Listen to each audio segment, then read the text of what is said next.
പ്രിയജനമേ, ഇന്നത്തെ ചിന്താവിഷയം യേശുക്രിസ്തു ഉണ്ടെങ്കിൽ മറ്റുള്ളവരെ എങ്ങനെ തിരിച്ചറിയും? അതിനെക്കുറിച്ചുള്ള ചിന്താവിഷയമാണ് ഇന്ന് നാം ദൈവത്തിൽ നിന്നും കേൾക്കാൻ പോകുന്നത്. എൻ്റെ പ്രിയജനമേ, നാം ക്രിസ്തുവിലുണ്ടെന്നും മറ്റുള്ളവർ നമ്മളെ കൂടി അറിയണ്ടേ? അതിൽ നമ്മൾ കൂടി നാം എങ്ങനെ മറ്റുള്ളവർ നമ്മളെ അറിയും? അതിനെക്കുറിച്ചുള്ള ആളുകൾ നാം ഇന്നത്തെ സുവിശേഷത്തിൽ നാം എന്നും ദൈവത്തിൽ നിന്നും അറിയാൻ പോകുന്നു. എൻ്റെ പ്രിയജനമേ, നാം ഇന്നും പ്രാർത്ഥിക്കുന്നുണ്ട്, പള്ളിയിൽ പോകുന്നുണ്ട്, ദൈവത്തിൻ്റെ കാര്യങ്ങൾ ചെയ്യുന്നുണ്ട്, ദൈവത്തിന് കൊടുക്കുന്ന കാര്യങ്ങൾ ചെയ്യുന്നുണ്ട്. ഇതെല്ലാം നല്ല കാര്യം തന്നെയാണ്. ഇതെല്ലാം ദൈവം പറഞ്ഞിട്ടാണ്. ഇതെല്ലാം വേണം. ആരാധന വേണം, പാട്ട് വേണം, സുവിശേഷം വേണം, പള്ളിയിൽ പോകണം, സുവിശേഷം ഒന്നും നിർത്തിക്കളയരുത്. ഇതെല്ലാം എൻ്റെ ദൈവം പറഞ്ഞിട്ടാണ്. ഇതെല്ലാം എൻ്റെ ദൈവം പറഞ്ഞിട്ടാണ് ഇന്നും പള്ളിയിൽ പോകുന്നതും ആരാധിക്കുന്നതും പാട്ട് പാടുന്നതും സ്തോത്ര കാശ് കൊടുക്കും, ദൈവത്തിൻ്റെ വേല ചെയ്യുന്നത്, സുവിശേഷം ചെയ്യുന്നത്, എന്തൊക്കെ കാര്യങ്ങളുണ്ട് ഇതെല്ലാം ചെയ്തുകൊണ്ടിരിക്കണം. ഇതെല്ലാം നല്ലത് തന്നെയാണ്. അത് ഇനിയും ചെയ്യണം. അത് ചെയ്യാതെ ഇരിക്കരുത്, ഇനിയും ചെയ്തുകൊണ്ടിരിക്കണം. അപ്പം ഇത് ചെയ്തുകൊണ്ടിരിക്കണം എന്ന് പറഞ്ഞുകൊണ്ട് അവനുള്ളിൽ യേശുക്രിസ്തു കൊണ്ട് നമ്മൾ തേക്കരുത്. ഇത് യേശുക്രിസ്തു ഇല്ലാതെയും പ്രവർത്തിക്കുന്നവരുണ്ട്. എങ്ങനെ അറിയാൻ പറ്റുമവർ? ജാതികളും ചെയ്യുന്നുണ്ട്, അല്ലാത്തവരും ചെയ്യുന്നുണ്ട്. പള്ളിയിൽ പോകണമെന്ന് പറഞ്ഞ് പോകുന്നുണ്ട്, അവിടെ പോകുന്നു, ഇവിടെ പോകുന്നു പറഞ്ഞു നമ്മളെ പള്ളിക്കകത്തും പറയും, ആരാധിക്കുന്നു, പാട്ട് പാടുന്നു, സുവിശേഷം പറയുന്നു, എല്ലാം ചെയ്യും. ഇത് വെച്ചുകൊണ്ട് നമ്മൾ അവൻ്റെ യേശുക്രിസ്തു കൊണ്ട് നമുക്ക് എങ്ങനെ അറിയാൻ പറ്റും? യേശുക്രിസ്തു അവൻ്റെ ഉള്ളിലുണ്ടെങ്കിൽ അവൻ്റെ പ്രവൃത്തിയിൽ കൂടി നമുക്ക് അറിയാൻ പറ്റും. എങ്ങനെ പ്രവൃത്തി കൂടെ? മത്തായി 5:16 നല്ല സൽപ്രവൃത്തികൾ നമ്മളിൽ കൂടി വെളിപ്പെടും. അതാണ് അപ്പോസ്തല പ്രവൃത്തിയിൽ 1:8 പറഞ്ഞത്, പരിശുദ്ധാത്മാവ് നിങ്ങളുടെ ഉള്ളിൽ വരുമ്പോൾ നിങ്ങൾ ദേശത്തും സഭയ്ക്കും സമരത്തിൽ സാക്ഷിയായിട്ടിരിക്കും. അപ്പോൾ ആ പരിശുദ്ധാത്മ നമ്മുടെ ഉള്ളിൽ വരുമ്പോൾ നമ്മൾ സാക്ഷിയായിട്ട് നമ്മളെ തന്നെ ഈ ഒറ്റയ്ക്ക് ഈ ഭൂലോകത്തിന് ഇതിനൊക്കെ ജീവിക്കാൻ പറ്റില്ല, ഞാനും കൂടെ ഇരുന്നു കൊണ്ട് ജീവിക്കാൻ പറ്റും പറഞ്ഞുകൊണ്ട് പരിശുദ്ധാത്മ നമ്മൾ വന്ന് വാസം ചെയ്തുകൊണ്ട് അപ്പനും മകനെ ബന്ധത്തിൽ ഇരുന്നു കൊണ്ട് ദൈവം നമ്മളെ സ്വഭാവം, നമ്മളെ ക്യാരക്ടർ തന്നെ ഓരോ ദിവസം മാറ്റിക്കും. നല്ല സ്വഭാവം, നല്ല നടപ്പ്, നല്ല പ്രവൃത്തി. ഗലാത്യർ 5:22 പറയുന്നത് സ്നേഹം, ദയ, കരുണ, മനസ്സിലുള്ള നല്ല സ്വഭാവങ്ങൾ നമ്മൾ കൂടി വെളിപ്പെട്ടുകൊണ്ടേയിരിക്കും. ഈ വെളിപ്പെട്ടുപോകാനാണ് പരിശുദ്ധാത്മാവ് നമുക്ക് തള്ളിക്കൊണ്ടിരിക്കുന്നത്. അല്ലാതെ പള്ളിയിൽ വന്നുകൊണ്ട് എനിക്ക് പരിശുദ്ധാത്മാവനെ ഇങ്ങനെ അതിനു വേണ്ടിയല്ല. പരിശുദ്ധാത്മാവ് തന്നെ ഇതിന് നല്ല സൽപ്രവർത്തിക്കും. ഇന്ന് പള്ളിക്കകത്ത് വന്ന് കാരണം പരസ്പരം മിണ്ടുന്നു പോലുമില്ല. പരിശുദ്ധാത്മ വന്ന് കുടി ഇങ്ങനെ ഇരിക്കും, സ്തോത്രം സ്തോത്രം പലം. അത് കഴിഞ്ഞ് ആരാധന അവിടെ വരുമ്പോഴും മിണ്ടുന്നതില്ല, അവിടെ ഇരിക്കുമ്പോഴും മിണ്ടുന്നതില്ല, പോകുന്നതുമില്ല. ഞാൻ പോകുന്ന സഭയിൽ തന്നെ ഉണ്ട്. ഞാൻ പോകുന്ന സഭയിൽ അങ്ങനെയാണ്. പരിശുദ്ധാത്മാവെന്ന സ്തോത്രം സ്തോത്രം സ്നേഹം. ആരടുത്തും പരസ്പര സ്നേഹങ്ങളില്ല, മിണ്ടുന്നില്ല. ഞാൻ തന്നെ വലിയ പിടിച്ച് മിണ്ടുകയാണ് അങ്ങോട്ട്. പക്ഷെ അവരാരും മിണ്ടുന്നില്ല. അവർ വിചാരിക്കും പരിശുദ്ധാത്മ മിണ്ടാതിരിക്കാൻ വേണ്ടിയാണ്. ഇതാണ് പരിശുദ്ധാത്മാവ്. പരിശുദ്ധാത്മ എന്തിനു വേണം? ആ സ്നേഹവാനാ ദൈവം ഉള്ളിൽ വരുമ്പോൾ ആ പരിശുദ്ധം നമ്മളിൽ കൂടി വെളിപ്പെടും. സ്നേഹം, ദയ, കരുണ, മനസ്സിൽ ഇത് നമ്മൾ കൂടി വെളിപ്പെടുമ്പോഴാണ് നമ്മളെ വീട്ടിൽ നിന്ന് ഭർത്താവ് സ്നാനപ്പെട്ടില്ലെന്നുണ്ടെങ്കിൽ, രക്ഷിക്കപ്പെട്ടില്ലെന്നുണ്ടെങ്കിൽ ഭർത്താവിന് നല്ല സൽപ്രവൃത്തി കണ്ട് ഭാര്യയുടെ പോലെ ഭർത്താവ് മാറും. ഭർത്താവ് രക്ഷപ്പെട്ടില്ലുണ്ടെങ്കിൽ ഭർത്താവ് നല്ല സൽപ്രവൃത്തികൾ കണ്ട് ഭാര്യമാർ. ഇത് തന്നെയാണ് വീട്ടിനകത്ത് സകല പേര് നമ്മൾ നല്ല പ്രവൃത്തികൾ കണ്ട് മക്കളും ബന്ധുമിത്രാദികളും ദേശത്തെല്ലാം സകല പേരും കണ്ട് യേശുവിൻ നമ്മളിൽ കൂടി കാണാൻ വേണ്ടി. അല്ല പരിശുദ്ധാത്മ നാളെ ഉള്ളിൽ വന്നുകൊണ്ട് ഇങ്ങനെ ഇരിക്കണം, അതല്ല. എനിക്ക് പരിശുദ്ധാത്മാവിനെ ഇങ്ങനെ ഇത് ഉലുക്കും. പരിശുദ്ധാത്മ വരും, ചെറിയ ഉള്ളത്തിലൊക്കെ വരും, ചെറിയത് വന്നത്. അത് ഇങ്ങനെ ആടാനും പിടിക്കാനും പാടില്ല. ഇപ്പോൾ എനിക്ക് പരിശുദ്ധാത്മാവെന്നേ എന്ന് പറഞ്ഞ് നമ്മൾ ബിസിനസ്സിലോ ജോലി ചെയ്യണ സ്ഥലത്ത് ഓഫീസിൽ പോകും, അവിടെ എനിക്ക് പരിശുദ്ധാത്മാവെന്ന് ഇങ്ങനെ പറയുമോ? പരിശുദ്ധാത്മാവിൻ്റെ അടയാളം ഇതല്ല. പരിശുദ്ധാത്മാവെന്നുണ്ടെങ്കിൽ അവനെ നല്ല പ്രവൃത്തികൾ കൂടി സൽപ്രവൃത്തികൾ കൂടി അത് നമ്മളിൽ കൂടി വെളിപ്പെടും. നല്ല നടപ്പ്, നല്ല പ്രവൃത്തി, നല്ല കാഴ്ച, ആ സ്വഭാവത്തിൽ കൂടി നല്ല വെളിപ്പെടുമ്പോൾ അതാണ് പരിശുദ്ധാത്മാവിൻ്റെ അടയാളം. പരിശുദ്ധാത്മാവൊക്കെ ഇതിനാണ് പറയും ആട്ടാനും പാടാനും കൊടുക്കും. ഒരു സമയത്ത് ഞാനും അത് 2015 ഞാനും അങ്ങനെ തന്നെ തുള്ളക്കം ആട്ടക്കം എന്ന് വെച്ചാൽ എന്നെപ്പോലെ ആ സഭയ്ക്കകത്ത് തുള്ളുന്നത് ആരുമില്ല. അങ്ങനെയൊക്കെ ആയിരുന്നു. തുള്ളക്കം എന്ന് വെച്ചാൽ അവിടെ കിടന്ന് പമ്പരം കളിക്കുമ്പോൾ കിടക്കുമായിരുന്നു. സ്തോത്രമായ വഴിയും എന്ത് ചെയ്യാൻ പറ്റും? അന്ന് ഞാൻ രക്ഷിക്കപ്പെട്ടില്ല, വചനം അറിഞ്ഞൂടാ, ഒന്നും അറിഞ്ഞില്ല. ഞാനവിടെ ചത്തയിരിക്കുകയായിരുന്നു. ആത്മാവില്ലാത്ത വിശ്വാസമോ ചത്തവിശ്വാസം എന്ന് പറയും പോലെ യാക്കോബ് 2:20-21 പറഞ്ഞു. ആ ചത്തിരിക്കുകയാണ്. അന്നില്ലായിരുന്നു സ്വത്രം കടന്ന് കളഞ്ഞ് തുണിയും മാറി, അതും മാറി. ഇതിനാണ് തുണിയും ആടിക്കൊണ്ട് കിടക്കും, മുണ്ടൊക്കെ മാറിയിരിക്കും. ഇതിനു വേണ്ടിയാണ് പരിശുദ്ധാത്മ പറഞ്ഞത്. ആണും പെണ്ണും കിടക്കും, ഷാള് കയറി കിടക്കും, തുണി മാറി കിടക്കും. ഇതിനു വേണ്ടിയല്ല. ഇത് നമ്മളെ എന്താ പറയും പോലെ ഇത് അശുദ്ധാത്മാവാണ്, പൊട്ടം കളിപ്പിക്കാൻ. പരിശുദ്ധാത്മ ഇതിനു വേണ്ടി വരുന്നതല്ല. അതുകൊണ്ടാണ് എബ്രായർ 13-15 ഭാഗമുണ്ടല്ലോ, അവൻ വന്നു, അതുകൊണ്ട് അവൻ മുഖാന്തരം യേശുവിൻ്റെ നാമത്തെ മഹത്വപ്പെടുത്തേണ്ടതിന് എന്താണ് അധരഫലമെന്ന സ്തോത്രയാഗം അർപ്പിക്കുവിൻ. ആര് മുഖാന്തരം? യേശു മുഖാന്തരം. യേശുവിടെ വന്നിട്ട്, യേശു വന്നതിന് ശേഷമാണ് നമുക്ക് അധരഫലമെന്ന സ്തോത്രയാഗം അർപ്പിക്കും. അപ്പം യേശു വന്നിട്ടുണ്ടെങ്കിൽ അധരഫലം, ആ സ്തോത്രയാഗം, ആ സ്തോത്രഫലമാണ് ജീവബലിയായി ദൈവം കേൾക്കുന്നത്. എത്ര പേര് അത് ചെയ്ത് യേശുവിന്? എല്ലാവരും. രക്ഷിക്കപ്പെട്ടവരും സ്തോത്രം, രക്ഷിക്കപ്പെടാത്തവരും സ്തോത്രം, പാപം ചെയ്തവരും സ്തോത്രം, പാപം ചെയ്തുകൊണ്ടിരിക്കുന്നവരും സ്തോത്രം, വെളിയിലുള്ളവരും സ്തോത്രം, എല്ലാവരും സ്തോത്രം. സ്തോത്രമാരാണ് യേശുക്രിസ്തുവിനെ സ്വീകരിച്ചുകൊണ്ട് അത് ആത്മാവിൽ വെളിപ്പെടും. സ്തോത്രം എന്ന് പറയുമ്പോൾ അകത്ത് നമ്മൾ ചുമ്മാ ഇരിക്കാൻ പറ്റില്ല. ആത്മാവുള്ളവൻ ചുമ്മാ ഇരിക്കാൻ പറ്റത്തില്ല. അതാ ആ റോമർ 8:9 ദൈവത്തിൻ്റെ ആത്മാവുള്ളവൻ എനിക്കുള്ളവൻ, അല്ലാത്തവൻ എനിക്കുള്ളവനല്ല. ദൈവത്തിൻ്റെ ആത്മാവിൻ്റെ ഉള്ളിലുണ്ടെന്നുണ്ടെങ്കിൽ ആ ഓട്ടോമാറ്റിക്കലി ആരും പറയാതെ തന്നെ ഓരോ ദൈവവചനം അവൻ്റെ ഉള്ളിൽ കയറും തോറും പാറ പോലെ പതിഞ്ഞ് അവൻ സ്തോത്രം പറഞ്ഞുകൊണ്ടേയിരിക്കും, ആത്മാവിൽ പറഞ്ഞുകൊണ്ടേയിരിക്കും. അതാണ് സ്തോത്രം. ഇതല്ല ചുമ്മാ സ്തോത്രം അതല്ല. ദൈവത്തിൻ്റെ ആത്മാവിന്റെ മുഖാന്തരം ആ യേശുക്രിസ്തു ഉള്ളിൽ വന്ന് പതിഞ്ഞുകൊണ്ട് അതങ്ങനെ ഇരിക്കണം. അതുപോലെ തന്നെയാണ് 1 പത്രോസ് 1:15 ഞാൻ വിശുദ്ധനായിരിക്കുന്നത് പോലെ നിങ്ങൾ വിശുദ്ധനായിരിക്കും. എന്താണ് വിഷയം? അതിൻ്റെ ആൻസറും തൊട്ടിൽ മുമ്പിൽ തന്നെ ഉണ്ട്. ആ 15 മുമ്പിൽ തന്നെ ഉണ്ട്. എന്താണ് ഉള്ളത്? നമ്മെ വിളിച്ച വിശുദ്ധന് ഒത്തവണ്ണം നമ്മെ വിളിച്ച വിശുദ്ധന് ഒത്തവണ്ണം നല്ല മക്കളായി നല്ല നടപ്പായി നടന്നുകൊള്ളുക. അപ്പം എന്താണ് അവിടെ പറഞ്ഞിരിക്കുന്നത്? നമ്മെ വിളിച്ച വിശുദ്ധൻ ആരാണ്? യേശുക്രിസ്തുവിനെ വിശുദ്ധൻ. നമ്മെ വിളിച്ച വിശുദ്ധന് ഒത്തവണ്ണം ആകുന്ന മക്കളായി, നല്ല മക്കളായി, എന്താണ് ആകുന്ന മക്കളായി, ആകാത്ത വഴികളെല്ലാം വിട്ടുകൊണ്ട്. എത്ര പേര് ആകാത്ത വഴികൾ വിട്ടുകൊണ്ടിരിക്കും? എത്ര പേര് മക്കളായി? യോഹന്നാൻ 1:12 അവനെ കൈക്കൊണ്ട് അവൻ്റെ നാമത്തിൽ വിശ്വസിക്കുമ്പോൾ നാം ദൈവത്തിൻ്റെ മകനായ മക്കളായി. ഇന്ന് എത്ര പേര് മക്കളായിരുന്നുകൊണ്ട് ആ മകനായിരുന്നുകൊണ്ട് മക്കളായിരുന്നുണ്ടെങ്കിൽ അവനിൽ കൂടി ഈ വചനം പറയുന്ന പോലെ ആകാത്ത വഴികളെല്ലാം വിട്ടുകൊണ്ട് നടക്കും. വീട്ടിൽ ഭാര്യ ഭർത്താവിനോട് മിണ്ടുന്നില്ല, ഭർത്താവ് ഭാര്യയോട് മിണ്ടുന്നില്ല, സഭയിൽ വരുമ്പോൾ എല്ലാം ഒത്തുവരുന്നുണ്ട്, ആർക്കും ഒരു ഐക്യമില്ല. ഇവിടെ മറ്റുള്ളവർ കാണാൻ വേണ്ടി വചനം വായിക്കുന്നു, പാത്രം സ്തോത്രം ആരാധനയെല്ലാം പങ്കെടുക്കുന്നു. ഇത് കഴിഞ്ഞ് വീട്ടിൽ പോയിട്ട് ഭാര്യ ഒരു മുറിയിൽ, ഭർത്താവ് ഒരു മുറിയിൽ, ഭർത്താവ് ഒരു യൂട്യൂബ് കാണും, ഭാര്യ ഒരു ട്യൂബ്. ഇതെല്ലാം എന്താണ്? ഇത് പരിശുദ്ധാത്മാവിനാണ്. പരിശുദ്ധാത്മ ഉണ്ടെന്നുണ്ടെങ്കിൽ അവരിൽ സൽപ്രവൃത്തികൾ വെളിപ്പെടും. അപ്പം ഈ ഒരു കാറ്റഗറിയിൽ നമ്മൾ മക്കളെന്ന ബന്ധത്തിൽ വരുമ്പോഴാണ് നമ്മൾ ബലപ്പെടുന്നത്. എത്ര പേരായിട്ടുണ്ട്? അപ്പാപിതാവേ എന്ന് വിളിക്കുന്ന പുത്രത്തിൻ്റെ ആത്മാവിൽ നമുക്ക് ദൈവം തന്നിരിക്കുന്നു.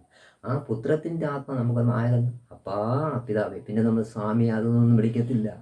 നമ്മൾ സ്വർഗീയ പിതാവ് നമ്മുടെ അപ്പയെ, അപ്പം ആ അപ്പൻ്റെ മകനായതുകൊണ്ട് അപ്പാ പിതാവേ എന്ന് വിളിക്കും. അപ്പം നമ്മൾ മകനായതുകൊണ്ടാണ് അപ്പാ പിതാവേ എന്ന് വിളിക്കുന്നത്. അത് തന്നെ ഗലാത്യർ 4:5-6-7 പറഞ്ഞാൽ നിങ്ങളിന് ഭയപ്പെടുന്ന ആത്മാവിനെയല്ല പുത്രത്തിൻ്റെ ആത്മാവിനെ നമുക്ക്. ഈ പുത്രത്തിൻ്റെ ആത്മാവ് ഇനി മറ്റേ നിങ്ങൾ ഭയപ്പെടേണ്ട ആവശ്യമില്ല. അത് തന്നെയാണ് റോമർ 8:17 പറയുന്നത്. എന്താണ്? നിങ്ങളിനി സ്വതന്ത്രമല്ല, അടിമയല്ല, നിങ്ങൾ ലോകത്തിൽ ദത്തെടുത്തുകൊണ്ട് നിങ്ങളിനി ആരാണ്? പുരോഹിത വംശമാണ്. അതാണ് എഫേസ്യർ 2:19 നിങ്ങളിനി എന്താണ്? അന്യരും പരദേശികളുമല്ല, നമ്മളാണ് ഭവനക്കാരും അത്രേ. അതിൻ്റെ തൊട്ടിൽ 20 പറയുന്നുള്ളൂ. എന്താണ്? ക്രിസ്തു യേശുവോ നിങ്ങൾ മൂലക്കല്ലായിരിക്കുമ്പോൾ നിങ്ങളിനി ആരാണ്? നിങ്ങളാരാണ്?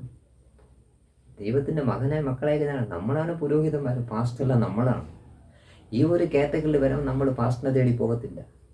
രാവിലെ 10 മണി തൊട്ട് 11 മണി തൊട്ട് 1 മണി വരെ പ്രാർത്ഥനയ്ക്ക് ഇരുന്നു കൊണ്ട് അന്യഭാഷ സംസാരിച്ച് സ്തോത്രം പറഞ്ഞുകൊണ്ട് എല്ലാം പറഞ്ഞിട്ട് പ്രാർത്ഥന ചെയ്യാം, പാസ്റ്ററെ പ്രാർത്ഥിക്കും. അപ്പം നീ ഇത്ര നേരം എവിടെയാണ് ഇരുന്നത്? അപ്പം എന്താണ്? പരിശുദ്ധാത്മാവ് അവൻ്റെ ദേഹത്ത് ഇരുന്നുണ്ടെങ്കിൽ അവൻ പാസ്റ്ററിൻ്റെ അടുത്ത് പോകത്തില്ല, പ്രാർത്ഥിക്കാൻ പോകും, തലകണിക്കാൻ പോകും. അപ്പം എന്താ? അവൻ്റെ ഉള്ളിൽ ആത്മാവില്ല. ചുമ്മാ വെറുതെ ഒരു പേരിന് വേണ്ടി വന്നിരുന്നു കൊണ്ട് പോയി. ആ പഴയ കാലത്തിൻ്റെ മോശ മുഖാന്തരം എത്ര പേരാണ് മോശ മുഖാന്തരം രക്ഷിക്കപ്പെട്ട്? 5 ലക്ഷം 6 ലക്ഷം പേരാണ് ദൈവം മുഖാന്തരം മോശ മുഖാന്തരം കൊണ്ടുവന്ന് സ്നാനപ്പെടുത്തി എല്ലാം കൊണ്ടുവന്ന് എവിടെ പാലും തേന്ന കൂടുന്ന ദേശത്താണ് കൊണ്ടുപോയി. എത്ര പേര് രക്ഷിക്കപ്പെട്ടു? സ്നാനപ്പെട്ടെന്നതെല്ലാം രക്ഷിക്കപ്പെട്ടില്ല. എന്താണ്? ആ വചനം അനുസരിക്കുന്നില്ല. അവർ തോന്നുന്ന വഴികൾ നടത്തിക്കൊണ്ടുവന്നു. 1-2 വർഷമല്ല, 40 വർഷക്കാലമാണ് എൻ്റെ ദൈവം അവരെ നടത്തി. അവർക്ക് വേണ്ടുന്ന ആഹാരം, മന്ന, ആകാശത്തെ മന്ന, മേഘസ്തംഭം, അഗ്നിസ്തംഭം. അന്ന് ആ കാലത്ത് ഒരു ആഹാരം പോലും കിട്ടത്തില്ല. ആ കാലഘട്ടം പഞ്ചകാലമായിരുന്നു. എൻ്റെ ദൈവം 40 വർഷമാണ് നടത്തിയത്. എന്തെല്ലാം കൊടുത്ത ആഹാരം, കാടക്കോഴിക്ക് കാടക്കോഴി, വെള്ളത്തിന് വെള്ളം, എല്ലാം എൻ്റെ ദൈവം കൂടെ നടത്തിയിട്ട് ആ ജനമോ വഴിതെറ്റിപ്പോയി. വിഗ്രഹാരാധന സേവിച്ചുകൊണ്ട് അവർക്ക് തോന്നുന്ന വഴികൾ നടന്നുകൊണ്ട് അവരെല്ലാം വിട്ടുപോയതിനെ കാണാൻ ഒരു യോശുവ, ഒരു കാലേബ്, 2 പേരെന്നല്ലാതെ വേറെ എല്ലാം നശിച്ചു പോയി. അതേ ആൾക്കാർ തന്നെയാണ് ഇന്നും സഭയിൽ നടത്തിക്കൊണ്ടുവരുന്നത്. എന്താണ്? സഭയിൽ പോകുന്നു, വരുന്നു. ഇവരുടെ ഉള്ളിൽ യേശു ഉണ്ടെന്നുണ്ടെങ്കിൽ നമുക്ക് അവിടെ നല്ല സൽപ്രവൃത്തികൾ നമുക്ക് അറിയാൻ പറ്റും. അവിടെ നല്ല സ്വഭാവം, നല്ല ഹോമർ 5 എത്ര വലിയ സ്നേഹമാണ് നമുക്ക് നൽകിയിരിക്കുന്നത്. ആ വലിയ സ്നേഹം നമുക്ക് നൽകിയിരിക്കുകയില്ല. ആ സ്നേഹമാണ് ആ ദൈവം നമ്മുടെ ഹൃദയത്തിൽ വരുമ്പോൾ അതെല്ലാം നമ്മളിൽ കൂടി ആ സ്നേഹം തന്നെയാണ് വെളിപ്പെട്ടുകൊണ്ടേയിരിക്കും. ആ സ്നേഹം നമ്മൾ വരുമ്പോഴാണ് നമ്മൾ ആ യേശു ക്രിസ്തുവിൻ്റെ മക്കളാകുന്നത്. ഇത് ഒരു മനുഷ്യൻ അവൻ്റെ ഉള്ളിൽ യേശു ക്രിസ്തു വരുമ്പോഴാണ് നമ്മൾ ഓരോരുത്തരും തിരിച്ചറിയുന്നത്. ആ അപ്പാപിതാവ് എന്ന് വിളിക്കുന്ന പുത്രത്തിൻ്റെ ആത്മാവ് നമുക്ക് ചുമ്മാ ആരാണ് അപ്പാപിതാവ്? സ്വർഗീയ പിതാവ് തന്നെയാണ് നമ്മുടെ അപ്പാപിതാവ്.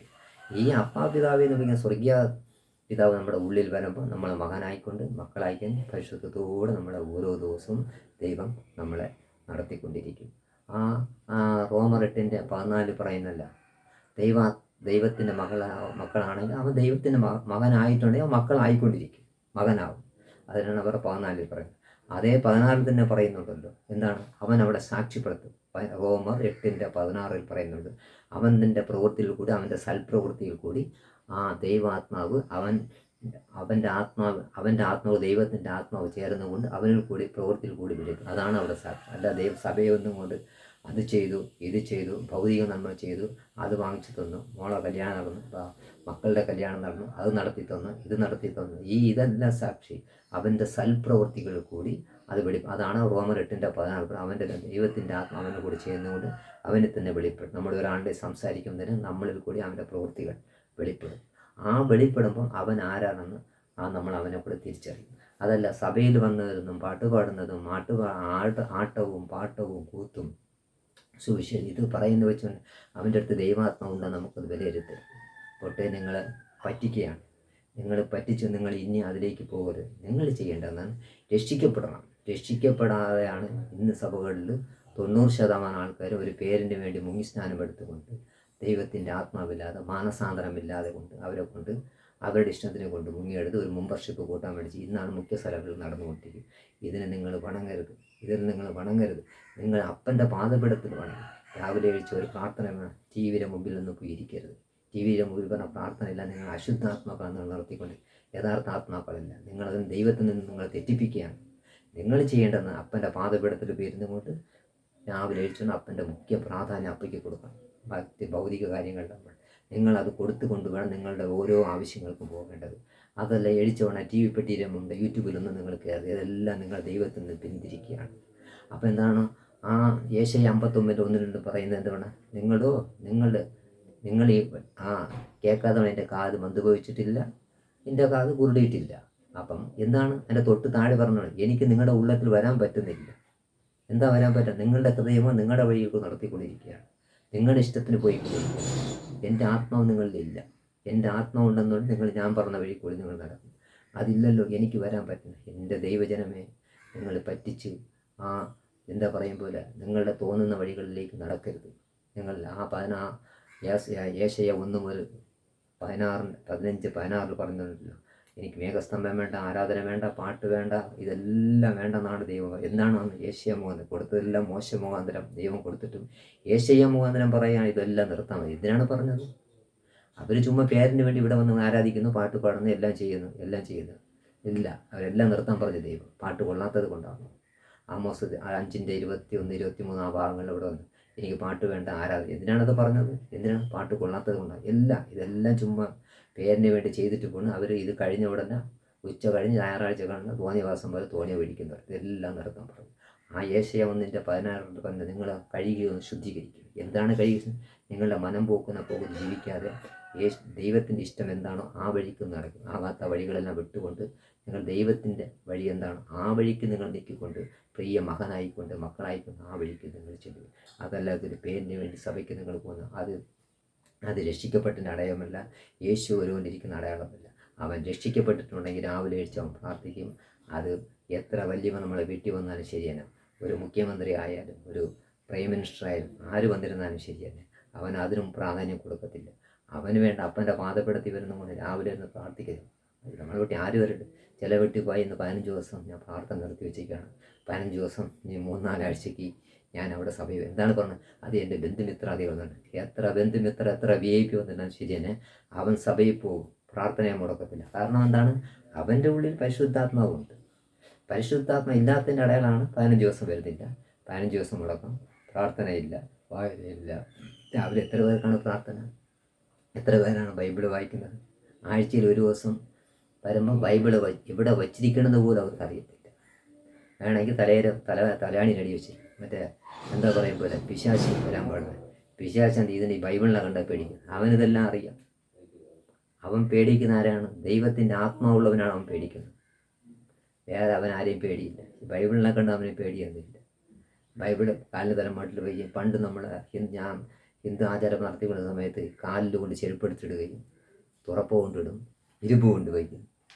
അന്നത്തെ നമ്മളങ്ങനെ വെച്ചിട്ടുണ്ട്. അവർ ഈ മുതിർന്നവരൊക്കെ പറഞ്ഞ് നമ്മളെ പേടിപ്പിച്ചതാണ്. ഇതിനെല്ലാം കണ്ട് അവൻ പേടിച്ചു പോകുന്നു.